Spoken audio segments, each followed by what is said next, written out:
Hey, what's going on, everybody? Hopefully you guys are having an awesome week. Hopefully you guys are enjoying some of your reptiles. And I just had a couple of snakes that shed out, so I really just wanted to share that with you guys on how well they're doing. I think you guys will appreciate at least one of the snakes that shed out. And then we have 3 snakes that are going into shed.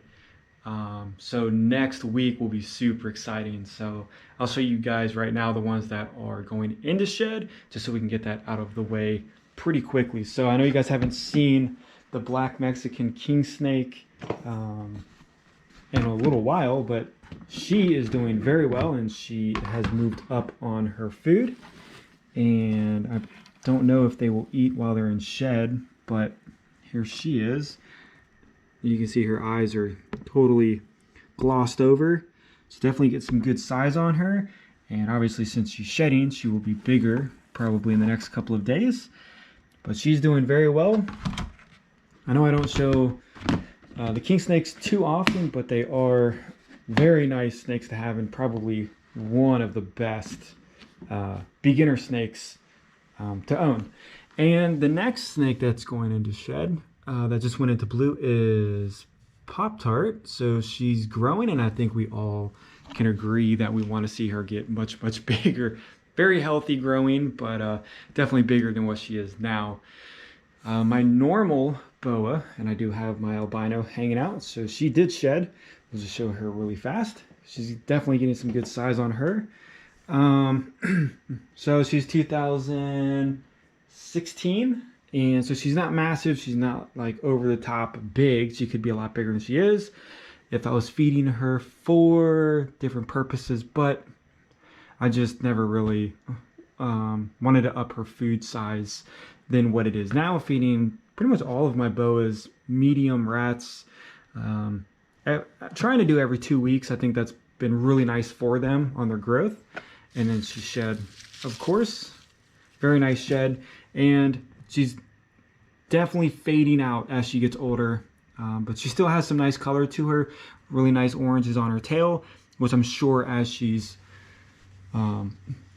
full adult, much larger, she will lose a lot of that. And then we can see some of the white tips down here on her saddles, which is really cool. A lot of people try to stay away from the albinos now just because they fade out. And I really think the sun glow has taken the place of the albino. But of course the price difference is huge.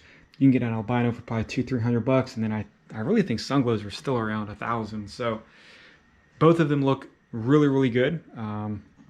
It just depends on what type of albino you like and your price point. So she's been hanging out here for quite a bit while I've been cleaning cages and just checking on some of these snakes, and she's just been hanging out right there. So yeah, she's doing well. And then the next snake is what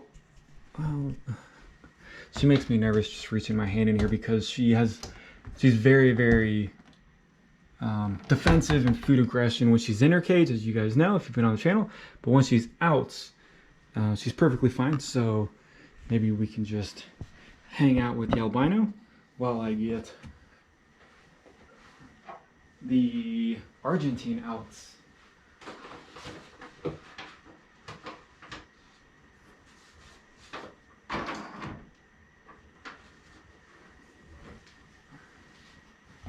All right, sorry about that.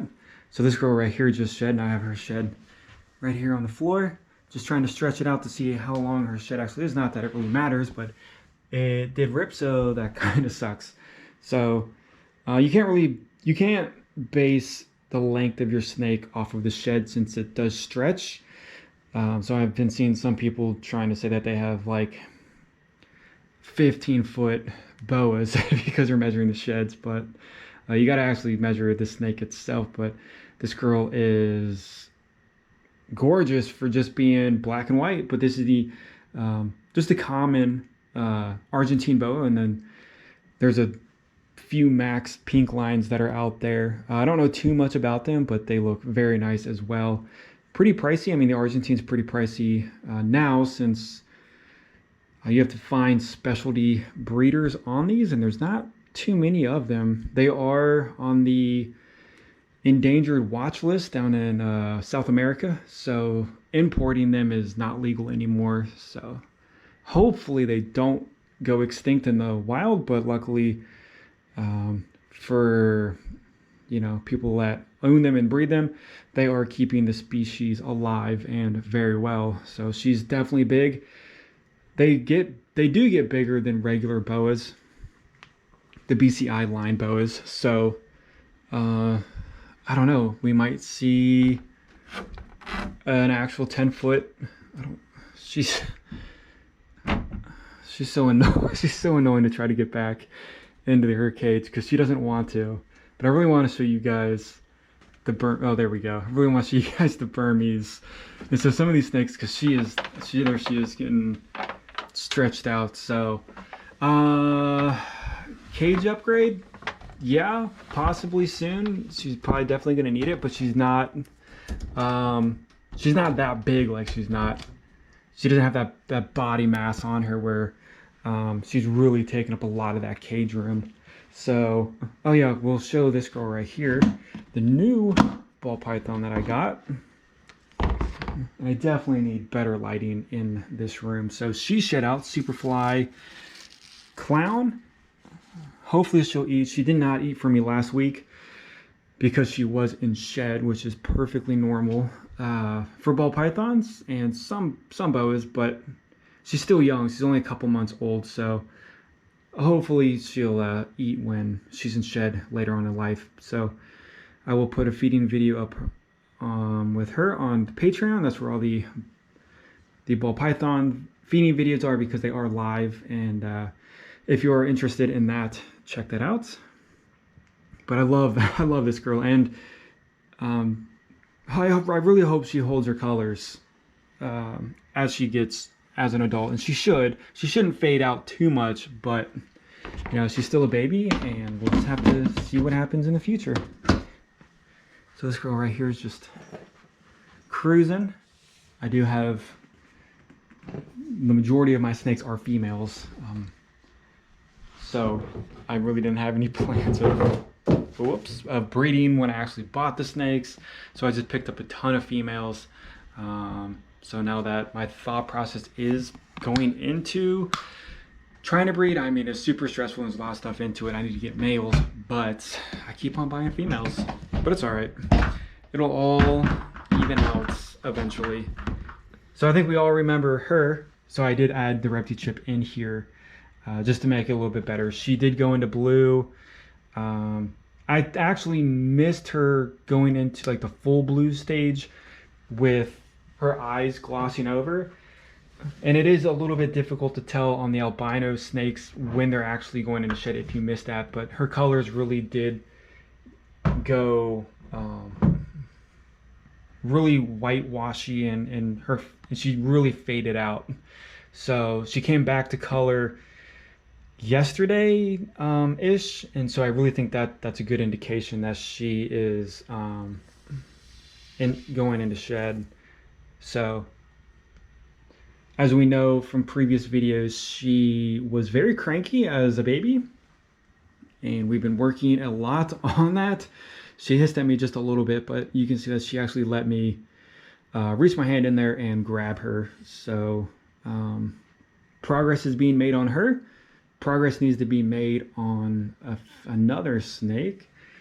I don't want to get her too wrapped up in here, but on her, the Aztec, VPI Aztecs, we are not having a good relationship. But again, basically it started out like this Burmese, and we're doing all right. So I've had her for almost 2 years, and slowly but surely we're being nice to each other. She's being nice to me. I think she's coming around, as most Burmese. I hear that does happen. Most of the time, baby Burms like to bite, and they like to hiss, and they like to do all this other stuff. But from everybody that owns adult Burms, they basically say that they're just really large ball pythons where they can be super nice, super calm, and they just really don't do anything unless you take them out and interact with them. But other than that, they'll probably just hang out in the cages and stuff like that. And I'm pretty surprised this girl is still just sitting there and not going crazy like a lot of these other snakes would do. So that's just a quick update on a couple of these snakes. And then I've got the ghost down here, which she's doing very well. I got her water dish soaking because she pooped in that earlier today. So maintenance. It never ever ends with snakes, but I'm sure you guys understand that as you own them, and then once you get more into the higher sized collections, it's nonstop. And I don't even have that big of a collection, but it seems like it's a full-time job. So hopefully you guys enjoyed seeing just a couple of these snakes that shed out, and then I'll keep you updated on, of course, all of the snakes on how they're doing as they're, the process of them. So we'll just end that here, and hopefully you guys have an awesome day. Thanks for watching, and I really appreciate the support on this channel, being a member on this channel, and then also being on Patreon as well. So I'll see you guys on the next video.